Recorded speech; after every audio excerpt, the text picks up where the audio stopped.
ایک صاحب میرے سے پوچھے صوم و صلات کے پابند داڑھی گیڑی چھوڑ لے کو ہیں. آج سے پوچھے کیا حضرت ایک بات پوچھنا کرو تمہارے سے. کیا بات با پوچھتا؟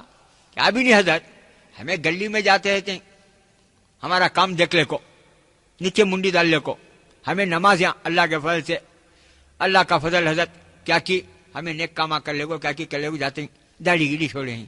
لیکن ایک بات حضرت میں ہمیشہ نوٹ کرتا ہوں حضرت، ہمیں گلیاں میں محلہ میں گئے تو ہمیں داڑھی والوں کو دیکھے تو گلی کی عورتیں محلے کی عورتیں غوشہ ہو جاتے ہیں. ہمیں نیچے کی منڈی اوپر اٹھاتے نہیں، ہمیں غیر عورت پر نگاہ کرتے نہیں. اتنا ہمیں احتیاط کر کو بھی ہمیں گلیاں کے اندر گئے تو بائکاں سب بھی غوشہ ہو جاتے ہیں.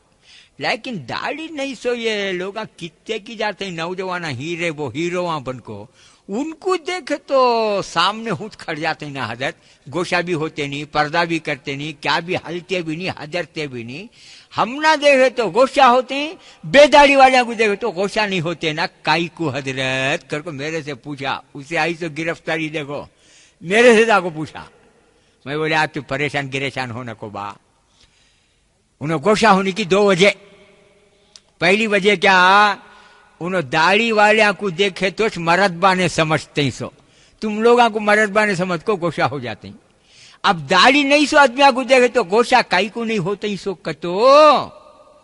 وہ بائکاں کو بھی دیکھ لیے، بائکاں کو بھی معلوم ہوگا، انہوں بھی دیکھ لیے. یہ ماٹی ملیا بھی جاتا سو انہیں ہمارے سرکش نہ ہے، اس کا چہرہ بھی صاف ہے، میرا چہرہ بھی صاف ہے، اسے دیکھ کو میں کیا یہ گوشہ ہونا سو کو انہیں گوشہ ہوتی نہیں. تو مطلب کیا ہوا رے نوجوان، تجھے دیکھ کو گلی کے عورتیں گوشہ نہیں ہوتے کہ تو مطلب کیا ہوا، تو بھی ان کے برابر ہو گیا. سمجھ گئے؟ اللہ کے بندے سنت رسول صلی اللہ علیہ وسلم کو ترک کر دینے کا، یعنی داڑھی کی سنت کو چھوڑ دینے کی سزا کتنی بڑی ملی معلوم تجھے. محلے کے اور گلی کے عورتیں بھی تجھے ان کے سرکار سمجھتے ہیں. تو کیا سمجھتا؟ تیرے خود کو ہیرو سمجھتا. یاد رکھ، یہ ہیرو زیرو یہ وہ سب بیکار. اللہ کے بندے دنیا چند روزہ ہے، چند دن کی زندگی ہے، ایک نہ ایک دن مرنا ہے. یہ دنیا تو ایسی ہے.